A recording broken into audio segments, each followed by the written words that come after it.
ఇప్పుడు కాంగ్రెస్ సర్కార్ పాలన అనగానే ఊర్ల సంగతి అటెనక మన హైదరాబాదోళ్ళకు ఏం మతికత్తదోలా ఎరకే కదా గదే బుల్డోజర్ పాలన ఏ టైంకు ఏ బుల్డోజర్ వస్తుందో ఎవరిలు ఊలుస్తుందో ఎవరిని బజాట్లా వాడేస్తుందో ఇగో గిట్లనే ఆలోచించడం అవుతుంది అంతే కదా ముఖ్యంగా శుక్రవారం శనివారం అత్తే చాలు ఇక గజగజనే అందుకే షెయి పార్టీ పాలనకు బుల్డోజర్ల పాలన అని పేరు కూడా పెట్టిర్రు పట్నం జనాలు మరి ఇప్పుడు పట్నంలో ఉన్న జూబ్లీ హిల్స్ నియోజకవర్గానికి ఎలక్షన్లు అట్టన్నాయి నెల రోజులు కూడా లేదు ఇక మరి బుల్డోజర్ల పాలన కావాలన్నా గుండెలలో పెట్టుకునే పార్టీని గెలిపియాలనా అన్నది జూబ్లీ హిల్స్ జనాల చేతులు ఉన్నది ఇంతకు ఏమైతుందో ఆర్చుకుందాం పారి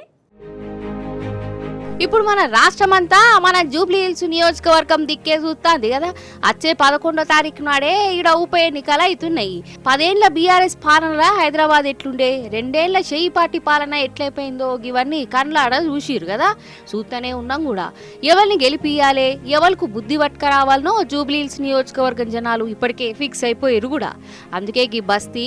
పోయే ఇంటికి పో గులాబీ జెండలే రెపరెపలాడుతున్నాయి అయితే మన రెహమత్ నగర్లో బీఆర్ఎస్ పార్టీ పెద్ద మీటింగ్ పెట్టింది అసలు షెయి పార్టీకి ఓటేస్తే ఏమైతుంది కారు పార్టీకి గెలిస్తే ఏమొస్తుందో బాజాప్తుగా చెప్పిండు అందరి నాలే ఈ రోజు జూబ్లీ హిల్స్ లో జరుగుతున్న ఎలక్షన్ ఏదైతున్నదో కారుకు బుల్డోజర్ కు జరుగుతున్నది కారు ఇక్కడ మాగంటి సునీతమ్మ రూపంలో మీ ముంగట్టున్నది బుల్డోజరు కాంగ్రెస్ అభ్యర్థి రూపంలో మీ ముంగట్టున్నది మరి మీ ఇంటికి రేపు ఎలక్షన్ తర్వాత కారు రావాలన్నా బుల్డోజర్ రావాలన్నా మీరే ఆలోచన చేసుకోండి మరి కారు రావాలంటే బ్రహ్మాండంగా కేసీఆర్ పెట్టిన అభ్యర్థి గెలవాలి గోపన్న ఆశయాలు నెరవేరాలంటే మాగంటి సునీతమ్మ గెలవాలి ఇక మరి కాదు మా ఇల్లు కూలగొట్టేందుకు మేమే లైసెన్స్ ఇస్తాం వాడు హైదరాబాద్ రావాలి వాడు వచ్చి ఇల్లు కూలగొట్టాలి అంటే మరి ఈ శివమ్మ పాపిరెడ్డి నగర్ కానీ ఎస్పీఆర్ హిల్స్ కానీ రేమత్ నగర్ కానీ బోరబండ కానీ యూసఫ్గూడ కానీ షేక్పేట్ల కానీ బస్తీలలో ఉండే మా ఆడబిడ్డలు యాది పెట్టుకోవాలి మోసపోతే గోసపడతారు ఇలా రాష్ట్రం అంతా బాధపడుతున్నారు రైతులు రాష్ట్రం అంతా బాధపడుతున్నారు మహిళలు వాళ్ళందరూ చూస్తున్నది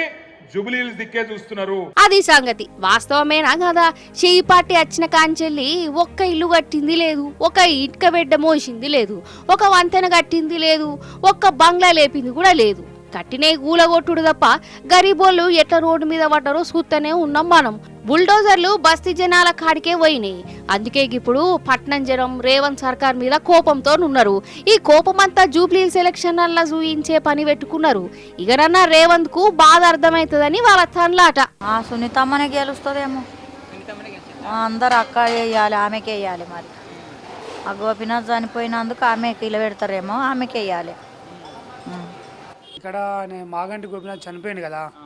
వాళ్ళ భార్యకే ఇచ్చిన టికెట్ ఆయన కొంచెం మంచి పనులు చేసి రెండు సార్లు ఎమ్మెల్యే చేసిండు కదా ఆయనే గెలిచడా అనుకుంటున్నాం కాంగ్రెస్ ఏం బాగాలేదన్న మళ్ళీ మన బీఆర్ఎస్ రావాలి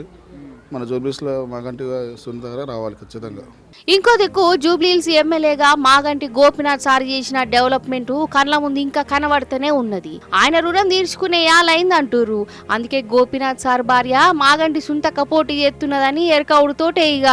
ఆమెకు తప్ప ఇంకెవరికి ఓటు వేసేదే లేదని తీర్మానాలు కూడా చేసుకుంటారు ఇంకో దిక్కు మాగంటి సునీతక్క కూడా ఇంటింటికి ప్రచారం చేస్తూనే ఉన్నది గోపీనాథ్ సార్ చేసిన అభివృద్ధి బీఆర్ఎస్ పాలనలో హైదరాబాద్ పట్టణం ఎట్లా ఎలిగిపోయిందో అందరికీ వివరంగా చెప్తున్నది మీ ఇంటి ఆడబిడ్డగా అనుకుని నాతో పాటు అందరూ కలిసి గోపన్న ఆశయాలు నెరవేర్చాలి గోపన్న మీ సమస్యలు తన సమస్యగా అనుకునేవాడు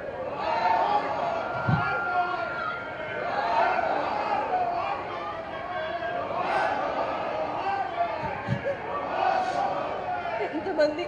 మా కుటుంబంలాగా చూసి మిమ్మల్ని చూసి